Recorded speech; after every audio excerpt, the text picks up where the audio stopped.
Nós estamos aqui em Madrid, eu, deputado Paulo Pimenta, deputado Vadi Damus, juntamente com o doutor Rodrigo Tacla Duran e seu advogado, o senhor Emílio Llamazares, para buscarmos uma série de informações relativas a questões relevantes da conjuntura do Brasil e que tem sido de maneira recorrente objeto da imprensa do país a partir de informações prestadas pelo advogado Rodrigo Tacla Duran.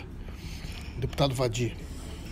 Então, Rodrigo, os procuradores da chamada Operação Lava Jato sustentam que o senhor, na verdade, não atuava como advogado.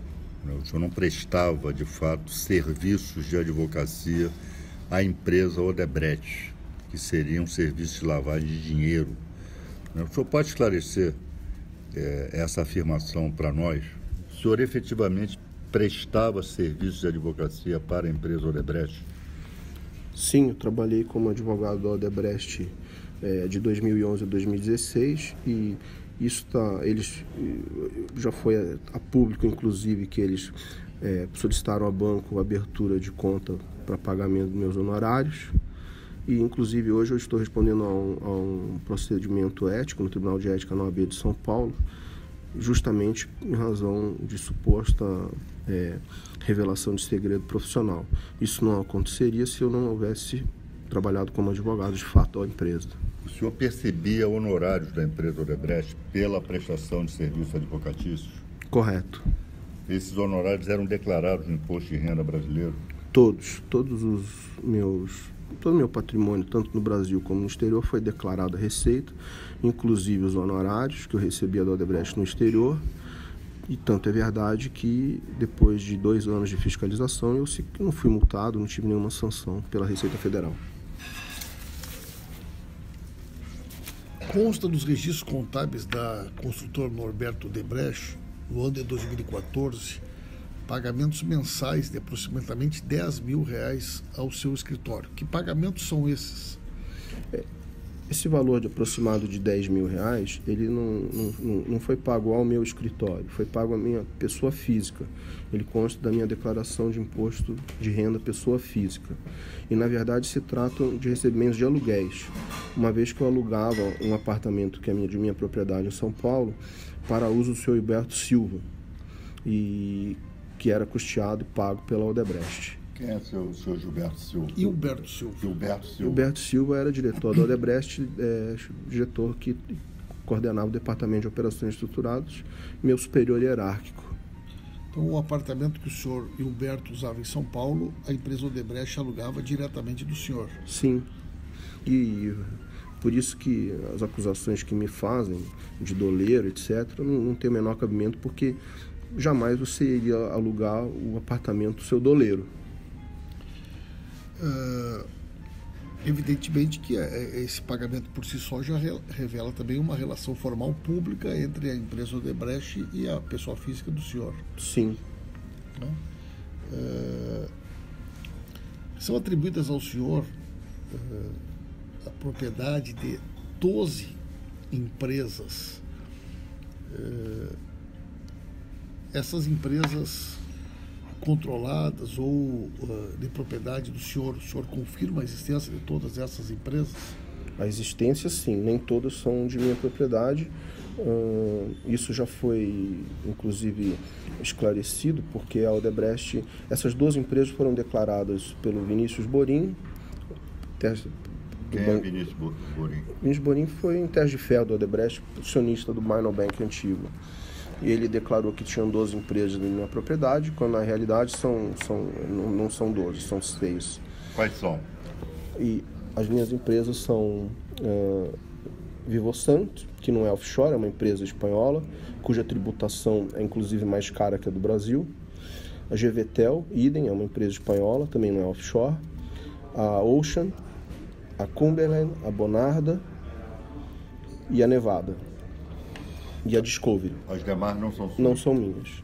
As demais empresas, todas essas empresas são minhas, elas são a Vivosante, a minha empresa holding patrimonial, as demais são subsidiárias dela e estão declaradas tanto no meu imposto de renda pessoa física como na minha DCBR, junto ao Banco Central Brasileiro. E as outras empresas o senhor reconhece como Bezoia Trend Limitada? Essas outras empresas são Investimentos, né? Essas outras empresas são de pessoas ligadas ao próprio Minobank. Pessoas ligadas ao banco. E quem é Nicholas James Barter? Nicholas James Barter, ele é genro do Timothy Lean. Timothy Lean é amigo do Luiz França, um dos acionistas do Minobank, inglês de anos. E o Timothy foi testa de ferro em diversas empresas offshore da Odebrecht. O Timothy, inclusive, é proprietário do domínio web do Minobank antigo. Importante que a gente consiga obter mais informações sobre essa questão do Minobank antigo, né? O Minobank é um banco que existia já na Antíguas, né? Ele já prestava serviços para Odebrecht antes da mudança acionária do banco? Eu não tenho conhecimento para te falar sobre isso com precisão, porque nessa ocasião eu ainda não trabalhava na Odebrecht, mas entendo que não. Eu acho que essa relação começou a partir da aquisição do banco. E como se deu esse processo de aquisição do banco? Eu soube já trabalhando na defesa que o banco foi comprado pelo Luiz França, pelo Vinícius Borim, Marco Bilinski, Olívio Rodrigues e pelo Luiz Eduardo Soares e o Fernando Migliaccio, esses dois já vinculados diretamente ao Odebrecht, então eles não apareciam no quadro de acionistas do banco. E ao meu ver, acabei sabendo que eles também, a Odebrecht sequer sabia que eles eram sócios desse banco. Então foi adquirido um banco nas Antíguas para operar internacionalmente para o Odebrecht, e parte dos acionistas desse banco eram executivos da própria Odebrecht. Sim, isso. Correto. Na verdade, esse time aí, os 6 nomes que a gente está falando, eles operam aí juntos há muitos anos. Antes do Minobank, eles trabalhavam via a antiga Overseas Bank, que era o mesmo sistema. Esse banco teve um problema de liquidez, que foi o que levou eles a adquirir o novo banco. Entretanto, essa relação desses 6 personagens vem de antes, inclusive, do AOB, prestando serviço com outras empresas, outros prestadores de serviço, bancos, para a Odebrecht. É uma relação de mais de 10 anos aí. Parte desses... Eles são sócios, né?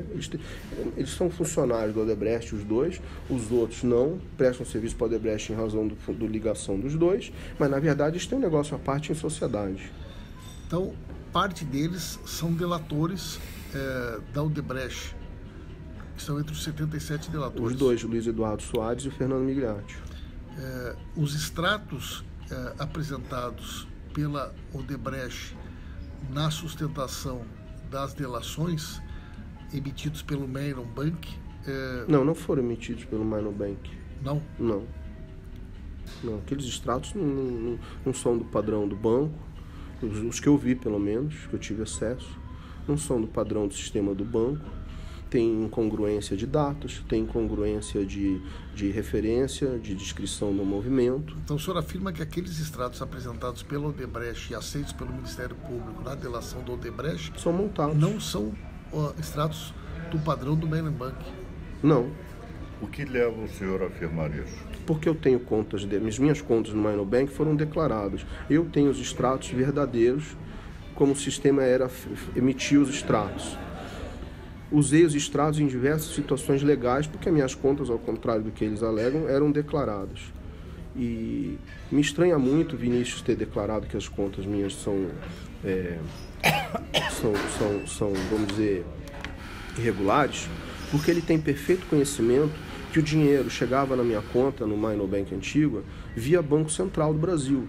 Debitava minha conta no Banco Itaú, eu enviava o contrato de câmbio fechado com o Banco Itaú para ele, e ele sabia muito bem que essa conta era de minha propriedade. Inclusive, eu sempre documentei isso.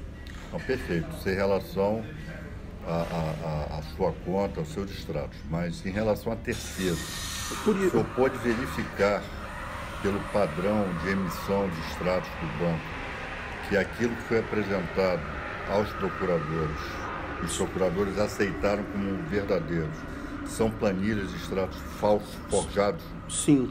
Além da divergência com o extrato verdadeiro, que são, por exemplo, os que eu tenho da minha conta, tem outras incongruências, como, por exemplo, movimentação na mesma data, quando as pessoas já estavam presas e o sistema do banco travado, ou seja, não era possível ter movimentação. Exemplo de casos concretos que o senhor pôde constatar ao verificar esses documentos? Um dos inquéritos que está ocorrendo no Supremo Tribunal Federal, uma das contas, um dos anexos apresenta um extrato que tem numa determinada data que tem um saldo positivo. No outro anexo, no mesmo, juntado por um delator, no mesmo inquérito, o extrato está com saldo negativo, com a mesma data. Ou seja, era o delatado? Delatados eram o deputado Pedro Paulo, o ex-prefeito do Rio de Janeiro, Eduardo Paes, e, se não me engano, o senador Humberto Costa. Esse extrato só poderia ser verídico se houvesse esses extratos, na verdade, poderiam ser verídicos se houvesse movimentação, se houvesse ocorrido movimentação nessa data, no mesmo dia entre a emissão de um extrato e outro. Entretanto, essa movimentação é impossível. Primeiro, que a conta tinha que estar bloqueada devido aos crimes, e de fato está. Segundo, que o beneficiário das contas que poderia movimentar estava detido em Curitiba. Terceiro, que ninguém movimentava mais dinheiro ou contas nesse banco porque o sistema estava totalmente travado. Então é impossível haver movimentação nessa data. Então nós poderíamos chegar à conclusão de que trata-se de uma tentativa de comprometer essas pessoas. Sim, como em relação a mim próprio. A tua pergunta é o seguinte: se fosse fornecido a documentação original do Mail Bank, ficaria evidente que os extratos apresentados são falsos. Correto. Entretanto, o sistema do banco também foi fraudado. O sistema do banco? Também foi fraudado para impossibilitar o tracking do dinheiro. Na medida que sócios do banco são também executivos do Odebrecht. Aí havia um interesse duplo. Primeiro, em atender não sei se em primeiro lugar ou em segundo lugar, mas um dos interesses era atender a empresa. Qual era o interesse da empresa? Cortar o tracking do dinheiro. O dinheiro entrava, vamos dizer, a origem do fundo era da Odebrecht e tinha saída para um determinado PEP estrangeiro ou o que seja. Com a fraude que foi feita no sistema, seria inviável, e é inviável, se rastrear o dinheiro do momento que entrou, que seria a origem Odebrecht, a saída, vamos dizer, ilegal. Então não dá para dizer que a saída ilegal que aconteceu é de origem da Odebrecht. Esse tracking foi cortado. E outro interesse aí que também existe, então, é o interesse deles próprios, porque é evidente que havia dinheiro nessas contas, né? E ninguém vai lá reclamar. E eles tiveram 8 meses entre a delação do Vinícius e a intervenção no banco para movimentar. E mesmo antes da delação, houve um tempo que poderia haver movimentação. O suposto pagamento ao primeiro-ministro antigos teria por objetivo também omitir informações a respeito da movimentação do Main Bank? A ideia... Aconteceu esse pagamento, efetivamente? Sim, aconteceu. A ideia era brecar a resposta à cooperação jurídica formulada pelo Brasil. A respeito da movimentação do Main Bank? Correto.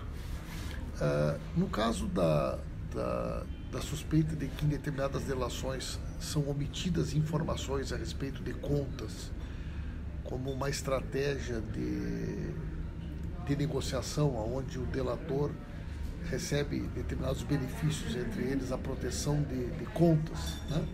Envolve também essa movimentação de recursos no Main Bank? Sim, tem contas no Main Bank que, por exemplo, eu não vi reveladas na delação do Vinícius. Por exemplo? Isso da própria Polícia Federal já constatou. Por exemplo, de uma pessoa que é vinculada ao presidente do Panamá, Michele Lasso. Não foi vinculado ali. Mas sobre as delações do Brasil, por exemplo, o senhor ouviu falar na conta Deutora Enterprise Group? Sim, mas Deutora é uma conta que não tinha, é uma offshore que não tinha conta no Minor Bank, ela tinha conta num outro banco nas Ilhas Cayman. E a Shell Bill também operava nas Ilhas Cayman também? Não, a Shell Bill, se não me engano, era a conta na Suíça. A Deutora era vinculada a quem? João Santana. Publicitário? Isso. Publicitário João Santana e a mulher, né? Sim. E essa conta Deutora, ela não aparece na delação da Mônica Moura e João Santana? Não que eu tenha conhecimento. Pelo tudo que eu li em público, não vi nada mencionando. E a conta Alpha International Corp, o senhor conhece? Não, essa não. E a Shell Bill? Shell Bill fazia parte de uma planilha que pediram para eu fazer um estudo e buscar os beneficiários finais. E além da Shell Bill, apareceu alguma outra conta nesse estudo da planilha que o Sim, senhor fez? sim, a Deutora e mais duas. Uma pessoa física e uma outra jurídica. E eram especificamente sobre João Santana? Essa planilha são de contas vinculadas a pagamentos ao João Santana. Essa planilha envolveu 4 contas? 4 contas, é. E na delação aparece só a Shell Bill? Até hoje eu só vi a Shell Bill. As outras 3 contas não apareceram? Não.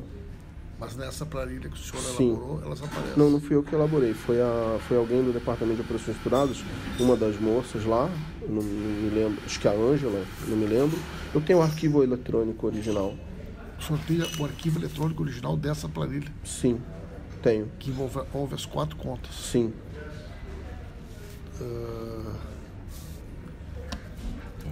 Quando eu não consegui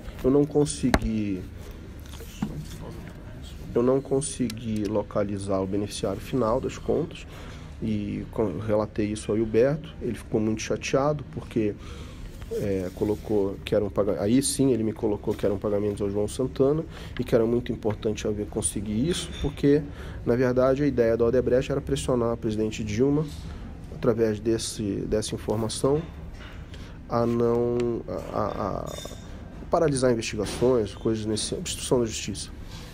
A Odebrecht, de posse das planilhas e das informações a respeito de pagamento do João Santana, usava essas informações para pressionar, para lideranças, digamos, em diferentes países, e isso também foi utilizado contra a presidenta Dilma. Chegou a ser utilizado, será?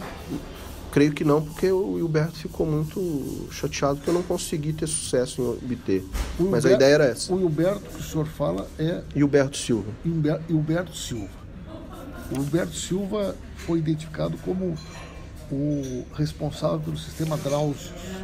Não. O sistema Drauzes... Bom, o Hilberto era o chefe do departamento. De operações estruturadas. O sistema Drauzes... Isso. Ele ficava em São Paulo também, que alugava apartamento a ele. Esse departamento de operações estruturadas era, de fato, ele foi concebido para pagamento de propina?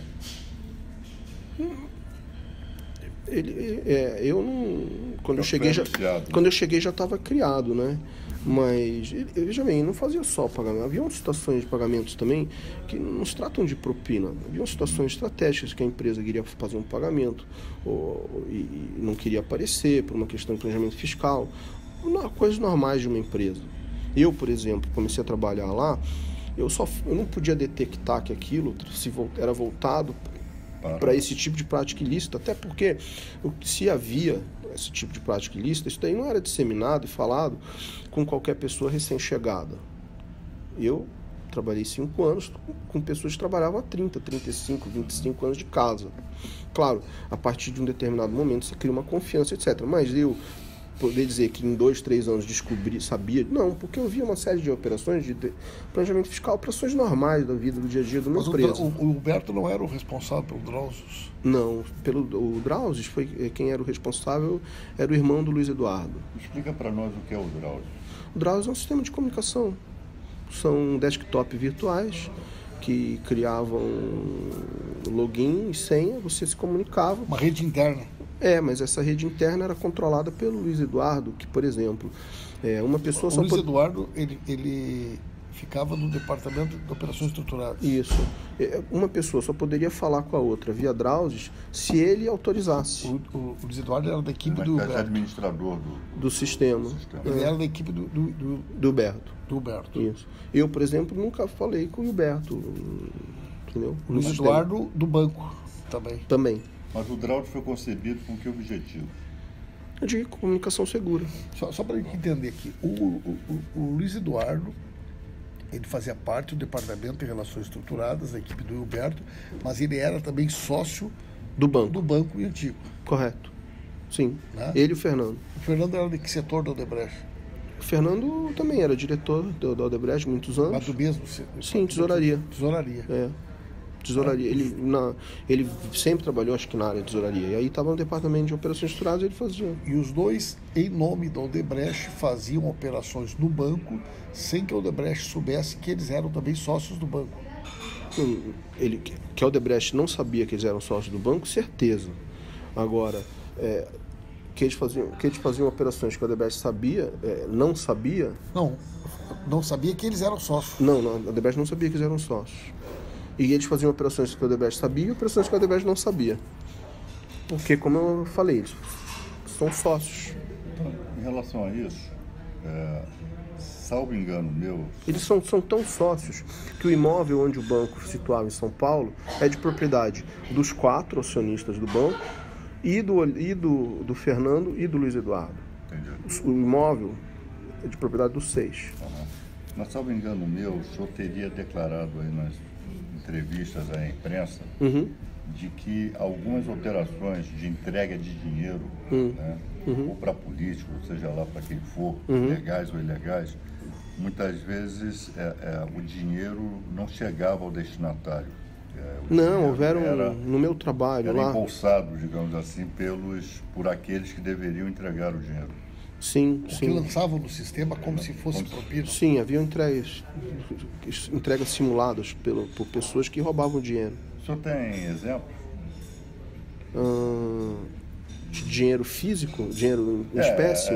Uma operação, um dinheiro que seria destinado ao político X. Consta no Drauzes lá uma autorização de pagamento para alguém, mas na realidade isso era uma simulação para que o próprio executivo ficasse com o dinheiro. Veja bem, eu não posso assim... Um caso que chamou a atenção é que foi solicitada a entrega houve uma discussão muito grande em relação a Leandro Azevedo. Quem é Leandro Azevedo? Leandro Azevedo era ele é um diretor da Odebrecht responsável pelo Rio de Janeiro. Pra falar a verdade, não sei exatamente a função dele, mas ele trabalhava no Rio de Janeiro, era responsável por esse tipo de obras, etc. lá. O que aconteceu ali é que eu presenciei uma discussão entre o Álvaro Novis e Luiz Eduardo e Fernando Migliaccio, num almoço, que o Álvaro reclamou que a pedido da entrega foi que ele teve que entregar recursos dentro do escritório do Odebrecht, na mão do Leandro Azevedo. E que eu não sei qual o valor, nada, porque eu vi a discussão, mas não era um assunto meu e eles também não foram tão transparentes, justamente por eu estar na mesa do almoço. Mas ficou claro que eles ficaram muito assim aborrecidos e transpareceu que na verdade esse dinheiro foi para lá e ficou com uma pessoa e não foi. E eles achavam que estava ali acontecendo algum tipo de desvio. Uma última pergunta sobre esse assunto. O sistema MyEBD é um sistema que até agora ele não apareceu de maneira integral. Já ocorreram várias solicitações de acesso a esse sistema, e que nesse sistema possivelmente estão registradas todas as movimentações contábeis, legais e ilegais da Odebrecht no mundo inteiro. O senhor tem ciência da existência desse sistema E como é que ele funcionava? Sim, quando eu estava trabalhando já na triagem de informações para a defesa da empresa, porque muitas informações, antes de ser passadas aos advogados constituídos, né, internamente, a gente fazia uma triagem. Alguns advogados da empresa, no caso eu, Dr. Gideon, Dr. Marco Simões e outros advogados. E os próprios funcionários, diretores. E nesse trabalho, eu não conhecia o sistema MyWebDay. Nesse trabalho que eu estava fazendo, aí me informaram que havia esse sistema e que esse sistema se tratava da contabilidade, era um sistema de contabilidade da empresa. Ficava também em servidor seguro, mas que na ocasião que me contaram, me disseram que já estava desativado. Isso foi em 2015. Em 2015 ele já estaria desativado. O MyWebDay ficava hospedado aonde? No exterior também. No exterior. Sabe aonde? Que eu saiba, na Suíça. E o Drauzio? Também. Também. Mas estas planilhas que têm sido apresentadas como extraídas do MyWebDay, o senhor acha que sem o acesso ao sistema original é possível afirmar que elas são verdadeiras? A exemplo do que foi feito com os extratos do banco de antigos? Sem acessar o sistema, afirmar que é verdadeiro, é tecnicamente possível, né? Acho que nenhum perito faria isso. E esse sistema, na sua opinião, hoje ele já não existe mais? Quando eu soube, ele já era desativado e assim, não me demonstraram tanta preocupação, então acho que não havia risco. Mas ele pode servir de prova contra ou a favor de alguém? Não quer dizer que algo que esteja dentro do sistema seja verdadeiro também? Como eu disse, haviam coisas que podem ter sido simuladas, né? Por próprio interesse particular se alguém lançava uma informação no Drauzio a fim de desviar o dinheiro da própria empresa. Exato. No Drauzio não, no MyWebDay. Porque é como um sistema normal, né? De quando você gera uma despesa e a despesa pode existir ou não. Só que nesse caso aqui, eram despesas que, por exemplo, não havia um suporte, né, de documento, nota fiscal, nada. Tanto o Drauzio como o MyWebDay eram alimentados por executivos da empresa. Não, o MyWebDay com certeza, seguro. 100%. Que lançavam informações da contabilidade exato, oficial e paralela. E executivos de alto nível. Porque não obrigatoriamente verdadeiras. Na medida que está surgindo informações de que executivos desviavam dinheiro da própria empresa. Com certeza com inconsistências. Seguro. Com consistência, não é 100% verídico. Isso sem nenhum tipo de fraude no sistema, havia a questão de ter inconsistência por lançamento individual. O MyWebDay deve ter também registrado operações para além das relações da política, com o mundo jurídico, ele tem de comunicação. Era um sistema de contabilidade, então ali consta, acredito que tudo. O MyWebDay. O Drauzio é um sistema de comunicação que... Uma espécie de WhatsApp, né? Seguro. Uma espécie de... Seguro, tinha um chat, tinha um e-mail. Agora, doutor Rodrigo, queria saber mais detalhes da sua situação jurídica. O senhor foi delatado. Fui. Né? Foi delatado e, enfim, estava sendo investigado, perfeito? Por 3 anos. Por 3 anos. E preocupado, obviamente, como qualquer pessoa se preocuparia, resolveu contratar. O senhor estava sendo investigado pela chamada Operação Lava Jato. Correto. E resolveu contratar advogado em Curitiba, óbvio, né? Onde é a sede da operação. E o senhor escolheu o escritório Zucoloto. Não, foi um pouco diferente. Eu fui delatado. Primeiro eu tomei conhecimento que havia sido delatado pela UTC, pelo senhor Ricardo Pessoa e pelo diretor da UTC, Valmir Pinheiro. Tomei conhecimento disso por outros advogados que também trabalhavam para a UTC e que, com a desculpa de que queriam me ajudar, com a indicação de advogados, talvez os mesmos advogados, poderia até ser, até com a referência à Panela de Curitiba, advogados da Panela de Curitiba. Bom, o que você chamou de Panela de Curitiba? Eles me disseram que eram os advogados que teriam a capacidade de resolver o assunto melhor por estar ali, conhecerem o mecanismo, as pessoas, uma proximidade de contato. Eu optei por não contratar ninguém que eles haviam indicado. Segui com o meu advogado, que na verdade constituído à frente das negociações que eu travei com o Ministério Público foi o Leonardo Pantaleão, e tentei prestar meus esclarecimentos, ter as minhas prerrogativas de advogado respeitadas. Não tive, vi que havia uma dificuldade. E eu tinha, o escritório do doutor Zucoloto era meu correspondente. Mas que dificuldades? Eles queriam imputar crimes que eu não cometi. Eles quem? Os procuradores. Procuradores. Queriam imputar crimes que eu não cometi.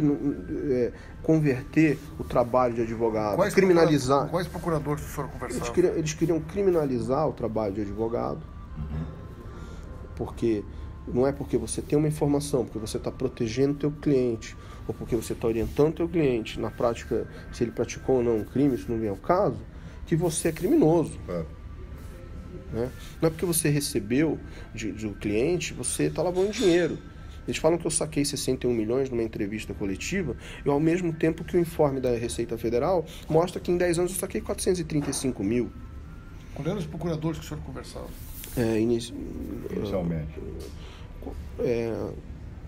Com Robertson Possobon, Júlio Noronha, Carlos Fernando dos Santos Lima, Diogo Castor de Matos, Deltan Delanhol, Sérgio Bruno, Ataíde e Marcelo Miller. Mas o senhor se sentia constrangido nessas tratativas?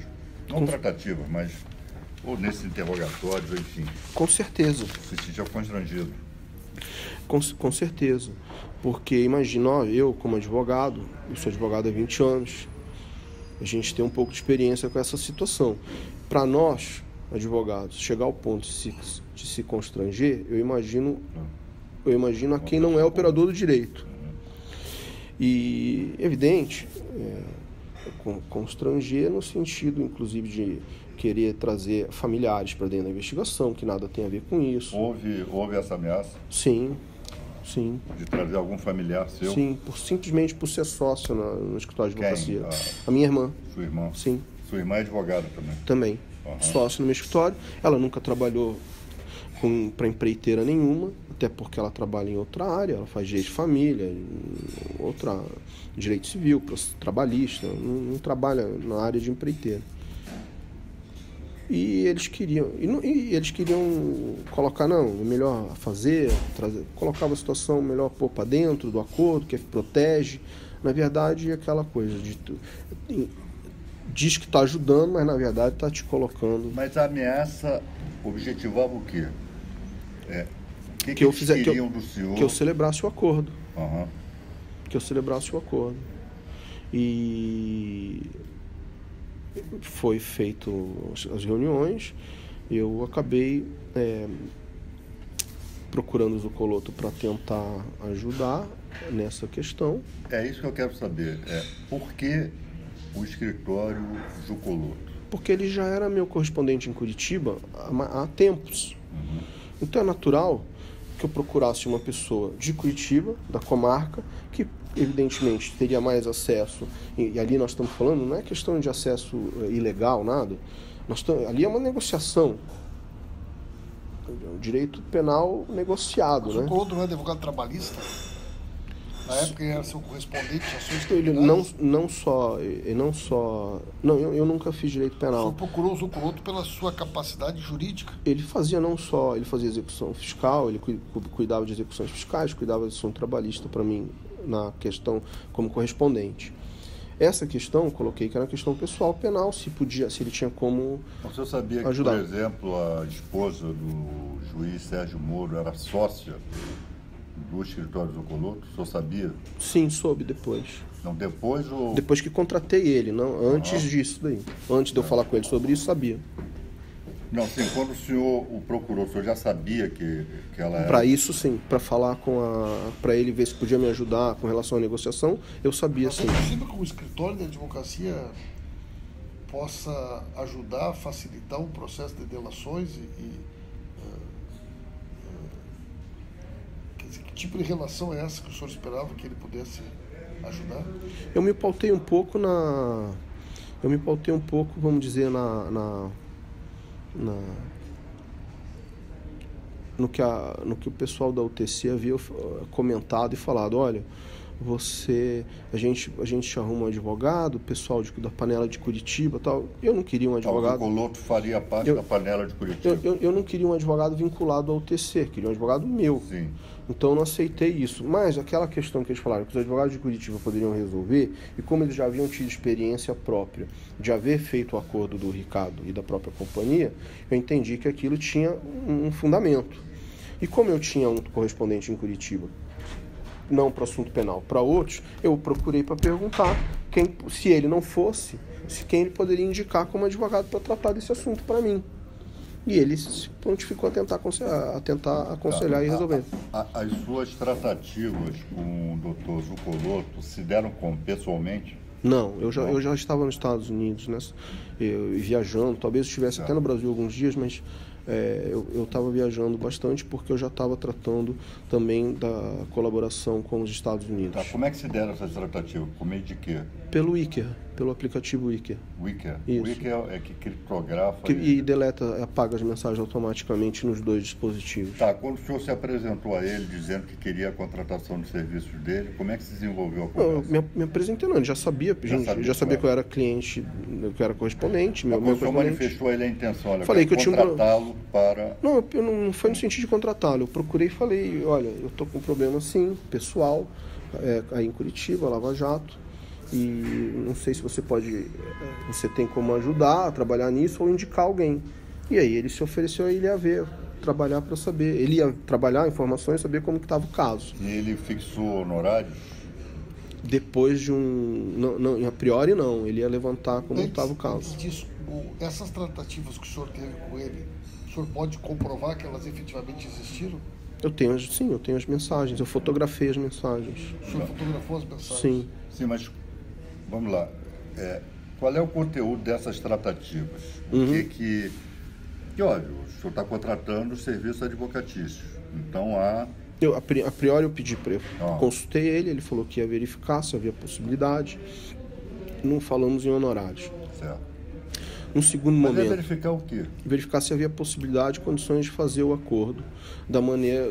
Como é que ele ia verificar isso? Conversando com os contatos dele. Eu entendi que era o pessoal da Procuradoria, uma tratativa, negociação normal. Ele tem um cliente procurador, não tem?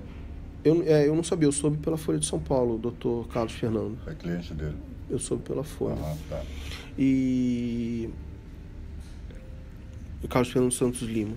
E aí, então, conversamos sobre isso, ele ficou de verificar, aí ele verificou, deu retorno, falou que havia possibilidade de reduzir a multa que estavam propondo e que, então, pagaria 1/3 da multa no acordo e pagaria outro terço como honorários para ele. E a partir daí a gente faria a minuta, essas coisas. Sim, mas formalizaria um contrato de prestação de serviço honorários? Não, com ele isso não. Ele não quis? A princípio ele deixou claro que não. Como é que eu também não avancei nessa conversa porque de fato eu não fiquei, primeiro eu não fiquei satisfeito com o que estava sendo proposto, não em questão de valores, mas em questões pessoais, porque eu continuava tendo minha atividade criminalizada como advogado, continuava tendo penas sobre coisas que eu não havia, sendo acusado de coisas que eu não havia cometido. E isso, por princípio, eu não aceitava. Então, como eu não aceitava essa questão pessoal, eu nem me preocupei na questão financeira. Mas esse terço que seria destinado ao pagamento de honorários dele, como é que isso seria feito? Não, ele pediu... Seria formalizado? Não, informal. Ele, a princípio, pediu informal. Informal, ou seja, por fora? Por fora, isso. Que valor seria isso? $5 milhões. E esses $5 milhões seria o quê? Para ele, para viabilizar o acordo? Exato, como a título de honorários. Não, sim, mas ele precisaria desse... Isso era para ele? Ele, a princípio, foi a forma que ele colocou. Se ele iria usar de outra forma, eu não sei. Tem como nos disponibilizar cópia desse diálogo que o senhor teve com o Dr. Zuccolotto? Sim, eu submeti a perícia aqui no exterior. Está sendo periciado. Está sendo periciado. E eu entrego. Essas tratativas que o senhor buscou o auxílio dele para melhorá-las, eram feitas com qual procurador? Os termos com quem ele falou, eu não ele, para falar a verdade, ele não nominou, não revelou. O senhor tem cópia de uma minuta de uma proposta de acordo? Sim, o e-mail foi enviado pelos procuradores Robson Possobon, Carlos Fernando Santos Lima e Júlio Noronha. Foram eles que encaminharam para o senhor? Enviaram. Esses 3 procuradores? Enviaram numa sexta-feira e exigiam que eu fosse assinar na segunda. Isto antes ou depois da conversa com o Zuccolotto? Depois. Essa minuta já chegou a trabalhar. Já fruto do trabalho do Zuccolotto? Sim. Num dado momento, o Zuccolotto teria dito que traria o procurador Dedê para a negociação? Isso está prescrito? Está nas mensagens. Está na mensagem, tá? Me diga uma coisa, o senhor comenta, o juiz Sérgio Moro afirmou peremptoriamente quando essas informações foram divulgadas, se não me engano, no jornal Folha de São Paulo. O juiz Sérgio Moro veio em defesa do Dr. Zuccolotto, dizendo que ele não atua na área trabalhista, que ele atua na área trabalhista e não atua na área criminal. Disse peremptoriamente. O que o senhor tem a comentar a esse respeito? Olha, no site do escritório do Dr. Zuccolotto tem no portfólio que ele atua sim na área criminal. Tá. Disse mais o juiz Sérgio Moro, estou abrindo aspas aqui, o relato de que o advogado em questão, Zuccolotto, teria tratado com o acusado foragido Rodrigo Tacla Duran sobre acordo de colaboração premiada é absolutamente falso. Ou seja, esse documento que o senhor tem da troca de e-mails e a conversa registrada com o Dr. Zuccolotto desmentem o Dr. Sérgio Moro? Não, primeiro, eu não troquei e-mails com o Dr. Zuccolotto sobre esse assunto. Sobre esse assunto, troquei as mensagens no Wicker. Há e-mails do meu escritório trocados com o Dr. Zuccolotto de anos, em razão dos trabalhos que ele prestava para o meu escritório como correspondente. Eu me refiro ao e-mail dos procuradores. E-mail dos procuradores é absolutamente verdadeiro. Saiu da rede do MPF. Está assinado? Sim, com cópia 3 procuradores, com copiado 3 procuradores, copiado meu advogado. Meu advogado me encaminhou. Isso é importante. Esse e-mail veio anexo. Depois das trocas de mensagens com o Zuccolotto. Sim. Digamos então que se tivesse sido aceito, teria sido subentendido aceito também os termos propostos pelo Zuccolotto. Sim, foi depois. Eles me encaminharam um e-mail. O senhor não aceitou? Aliás, na verdade, eles enviaram um e-mail. Meu advogado me encaminhou um e-mail. Nesse e-mail constavam 3 procuradores, são os 3 que eu falei, e o meu advogado. O senhor não aceitou? Não aceitei. Por quê? Porque... Continuava ainda continuavam... criminalizando a sua atividade. Exato. Exatamente. Eles não consideravam, simplesmente não consideravam que o meu patrimônio, as contas que eles diziam que havia irregularidade eram de fato declarados. Falavam que eu sacava dinheiro, minhas contas não têm saque. Que eu recebia de cliente, sacava e devolvia para cliente. Isso não aconteceu. E, doutor Rodrigo,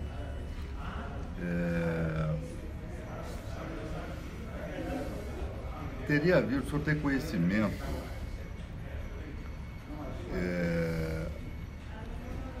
o senhor tem conhecimento que o procurador Possobon ameaçou com nova prisão o executivo da UTC, Ricardo Pessoa, né, para que ele fosse obrigado a dizer que seus trabalhos eram ilícitos?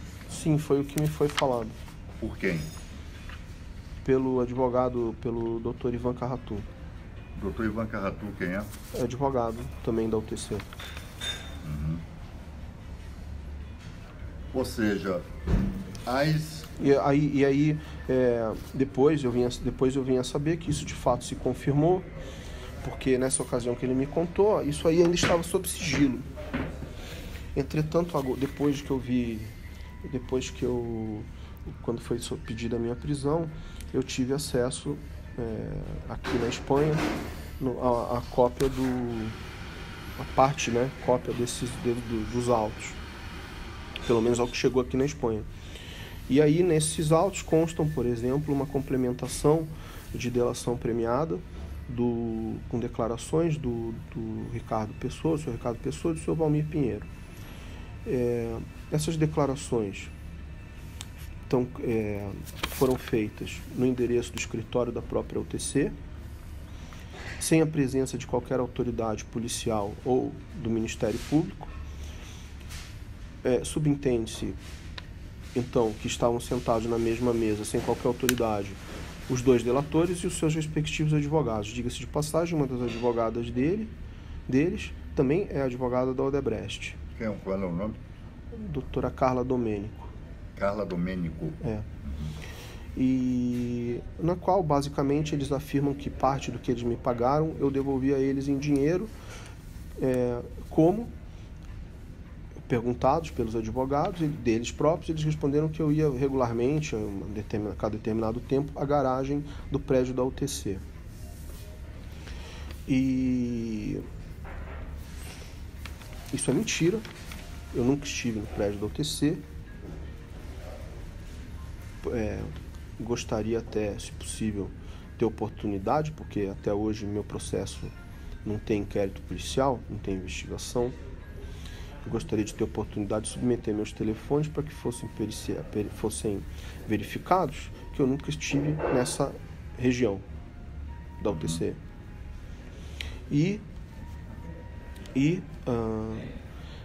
Nessa situação da questão da UTC, eles declararam esse tipo de coisa que além perguntado pelo próprio advogado: o senhor tem algum registro que o Rodrigo teve na garagem? Não há. Tem vídeo? Não tem. Outra pergunta que eles fazem lá, os próprios advogados ao Valmir: o senhor sabe como é que o Rodrigo transformava, ou convertia, ou arrumava o dinheiro em espécie? Ele responde que não sabe, que nem nunca teve interesse em saber.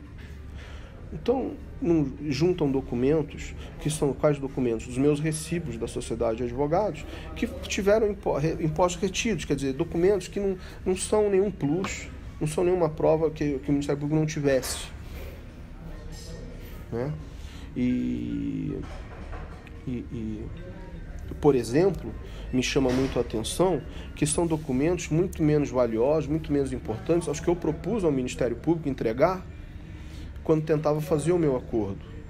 Entretanto, eram documentos que desconstituíam essa versão que o Ministério Público criou, em muitos aspectos.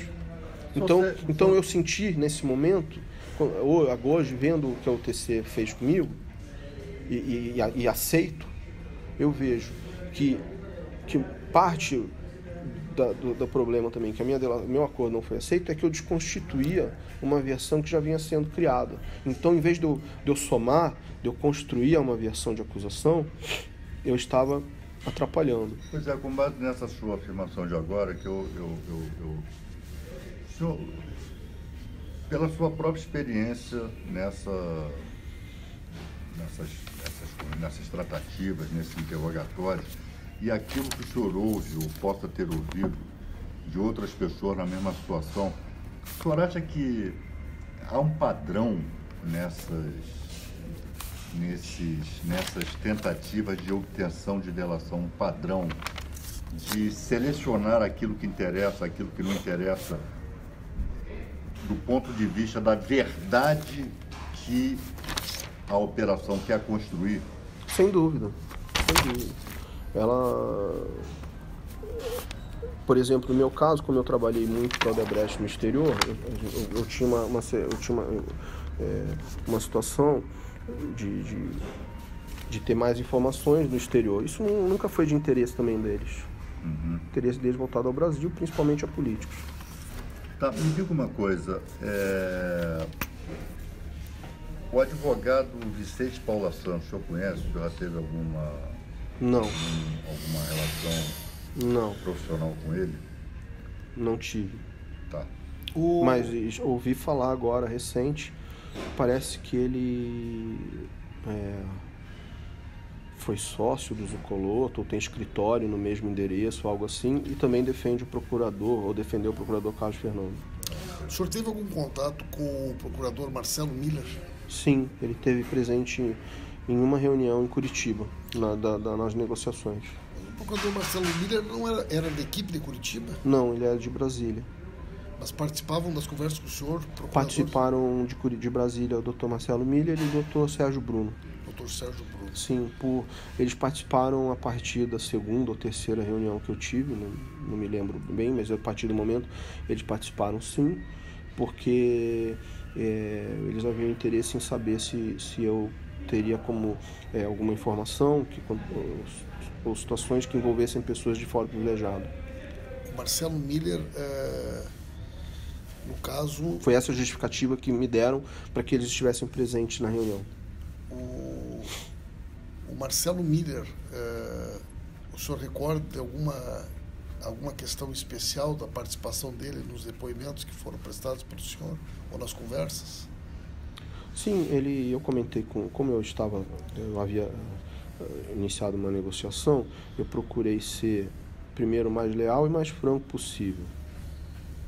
E nesse meio tempo, entre uma reunião e outra com a Procuradoria, eu havia sido chamado para uma reunião na Odebrecht. E para que não houvesse, com advogados do Odebrecht, para que não houvesse nenhuma dúvida do meu espírito leal, de querer colaborar, etc., prestar os esclarecimentos e resolver a situação, eu comentei a eles nessa reunião que eu havia sido convocado uma reunião na Odebrecht. Eu não queria deixar que eles soubessem de outra forma, parecia que estava enganando. Então eu comuniquei. Quando eu comuniquei, eles, Marcelo Miller e o Sérgio Bruno, deixaram claro que eles tinham interesse em saber o teor e o conteúdo dessa reunião. Acho que eles foram gravar essa reunião. Marcelo Miller. Mas chegou a falar formalmente? Sim, Marcelo Miller falou para gravar. Com os advogados, reunião que o senhor teria com os advogados. E aí eu falei, mas reunião de advogados, doutor. Nisso o Sérgio Bruno foi um pouco contra, ele se mostrou contrário ao que havia sido proposto e falou, não, você vai lá e conta para nós depois. Mas ele chegou a pedir para o senhor gravar a conversa com os advogados? O Miller, sim. O Miller, procurador Marcelo Miller. Sim. Perfeitamente. Quem é o senhor Orlando Martello? Procurador também? Acho que ele é um dos procuradores. O senhor não teve nenhum contato com ele? Nunca. E os senhores Diogo Castro e Rodrigo Castro? Diogo Castor de Matos, ele foi o procurador que atendeu o telefonema, o primeiro telefonema do meu advogado, Leonardo Pantaleão. Ele atendeu o telefonema e foi com ele que o Leonardo marcou a primeira reunião. O procurador Diogo Castor. Diogo Castor foi o primeiro contato que o senhor... Inclusive ele falou para o meu advogado assim, não, mas o seu cliente vem aqui contar historinha ou vem aqui confessar crime? Porque se for vir aqui contar historinha, não precisa nem vir. Ah, foi assim? O Diogo Castor e o Rodrigo Castor... Me parece que é irmão dele. O irmão dele é advogado. Advogado. Isso. Diogo, não conheço o Rodrigo. Diogo é procurador e o Rodrigo é advogado. Isso. Eu sei que ele advogou para algumas pessoas aí nas delações? Sim, para um advogado, Carlos Alberto Pereira da Costa, se não me engano. O João Santana? Eu li notícias que sim. O de Rodrigo Castro, ele é advogado para o João Santana. Foi o que eu li, acho que na Folha de São Paulo. Me diga uma coisa, o senhor está escrevendo um livro? Sim. A respeito do quê? Eu comecei, é um livro contando um pouco de todos os acontecimentos e o que eu passei, preso também, antes de ser preso, essas tentativas de acordo, e como foram meus contatos com diversos países sobre os acontecimentos. Eu atendi autoridades de Andorra, dos Estados Unidos, da Suíça, Equador, Espanha, não só as brasileiras. As brasileiras, na verdade, foram as únicas que eu não consegui atender, né? O que o senhor pretende com esse livro?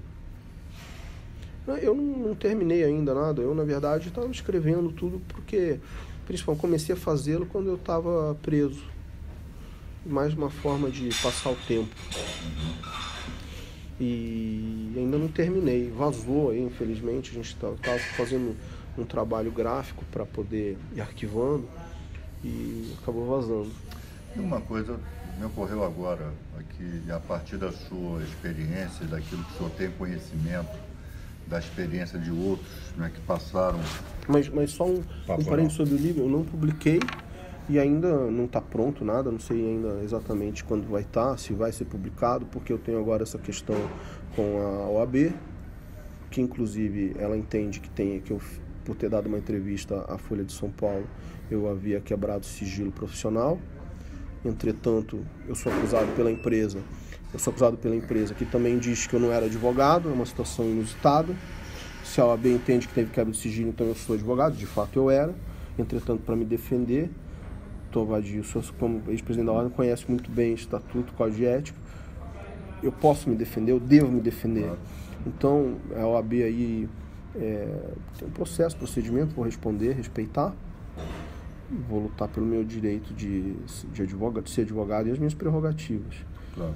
E, embora tenha aí uma situação que também extra ser advogado ou não, a empresa, ao fazer um acordo de leniência, ela abriu mão do seu próprio sigilo.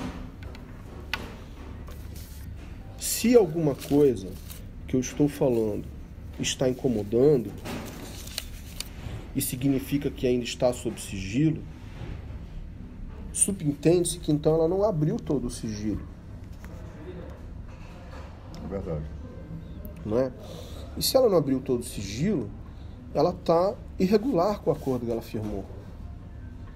Eu, como não aderente ao acordo dela com o Ministério Público, não tenho como saber o que ela quebrou de sigilo ou não, mas o que eu tenho como saber é que ela deveria abrir todo o sigilo.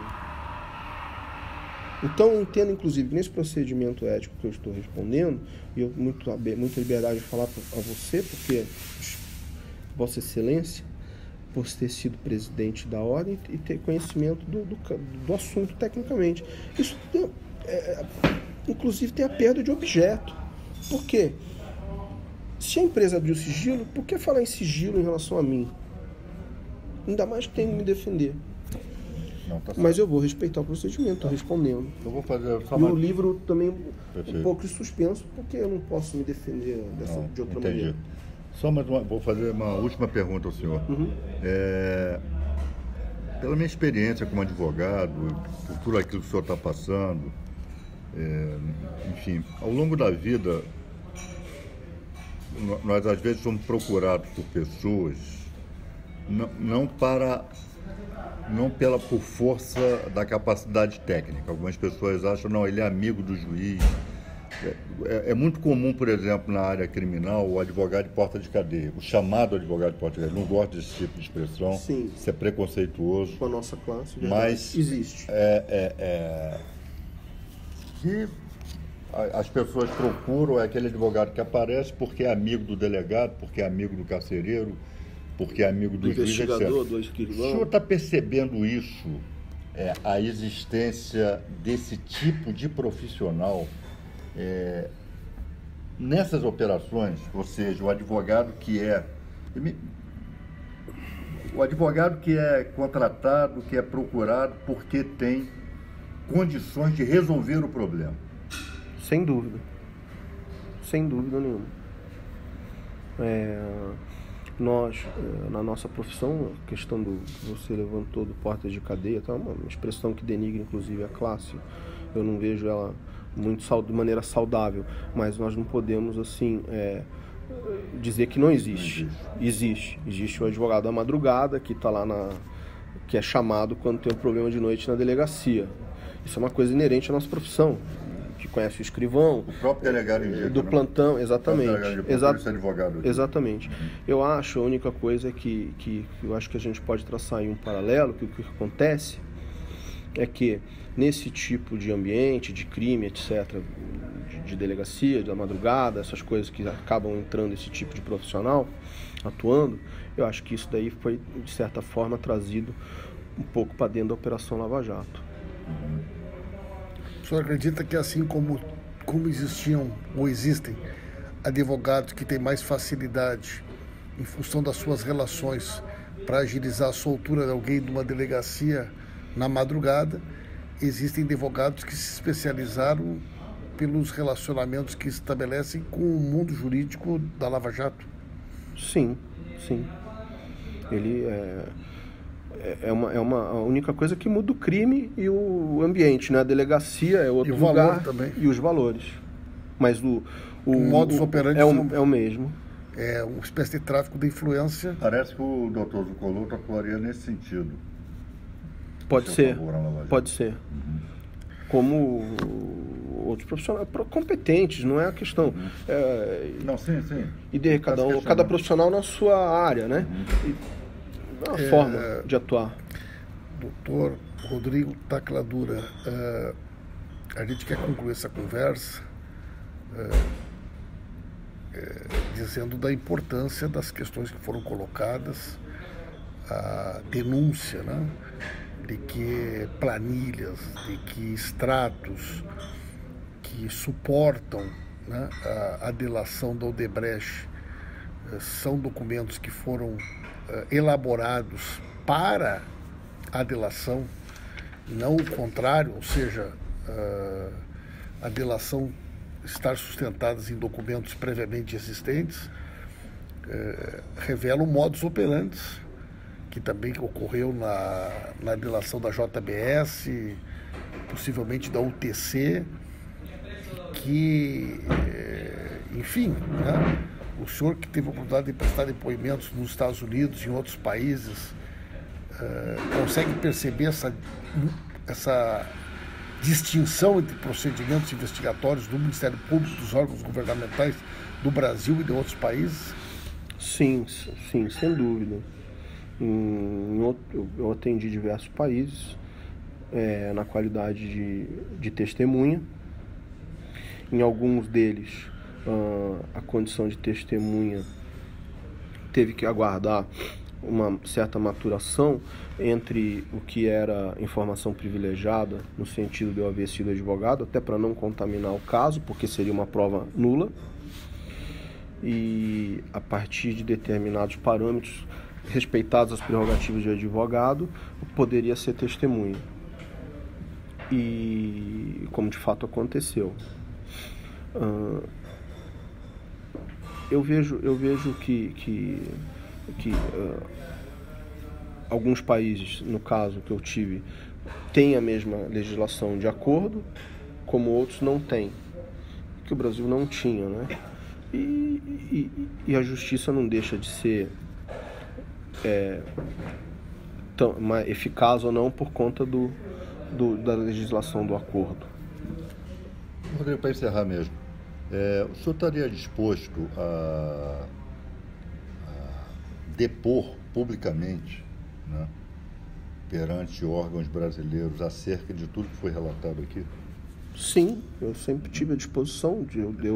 Eu colaborei com outros países, não teria porquê de não com o Brasil. Eu repito, eu nunca depus na Polícia Federal, porque meu inquérito não tem, meu processo, minha denúncia, não tem inquérito policial. Então eu nunca fui ouvido, eu nunca consegui esclarecer. Deturparam as minhas informações fiscais, escreveram, falaram e deram entrevista dizendo o que queriam, e eu nunca fui ouvido, nunca consegui. Então não tem problema nenhum. Eu já tinha me colocado à disposição da Comissão de Segurança Pública, da Câmara dos Deputados. Houve um problema técnico que não acabaram adiando, mas sigo à disposição. O senhor nunca mais foi procurado pela comissão? Ainda não mais. O senhor tem uma documentação muito grande que envolve manifestações de autoridades de diferentes países, autoridades judiciárias, informações bancárias, e toda essa documentação disponibilizada certamente será periciada, objeto de análise, mas com certeza são muito relevantes e demonstram, né, de fato, um procedimento com relação às chamadas delações, né, que colocam em xeque esse próprio instituto da maneira como ele vem sendo observado. O senhor gostaria de colocar mais alguma questão antes de nós concluirmos essa conversa? Não, que eu estou à disposição da Câmara ou de qualquer autoridade brasileira. Sempre que procurado, eu vou procurar colaborar e ajudar dentro do que for possível, como foi a minha trajetória nesse processo todo até agora. Quero agradecer, então, doutor Rodrigo, doutor Emílio. Só uma questão, deputado. Porque a questão que falam aí, foragido, etc.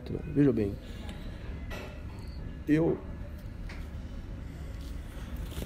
vejo as delações, os acordos de colaboração, delações feitos no Brasil, aí vendo como advogado, que isso se tornou um instrumento de defesa lícito, válido, todo mundo pode se defender como deve, mas para se defender de uma prisão preventiva, na maioria das vezes arbitrária e ilegal.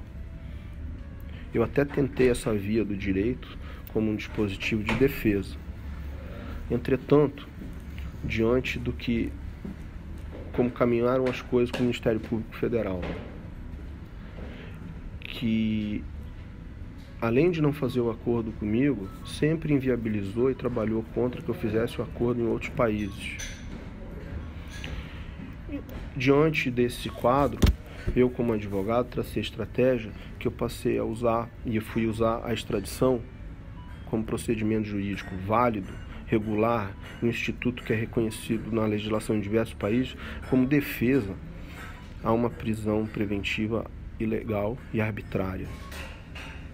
Minha extradição foi utilizada dessa forma, como estratégia jurídica de defesa contra essa irregularidade, essa ilegalidade.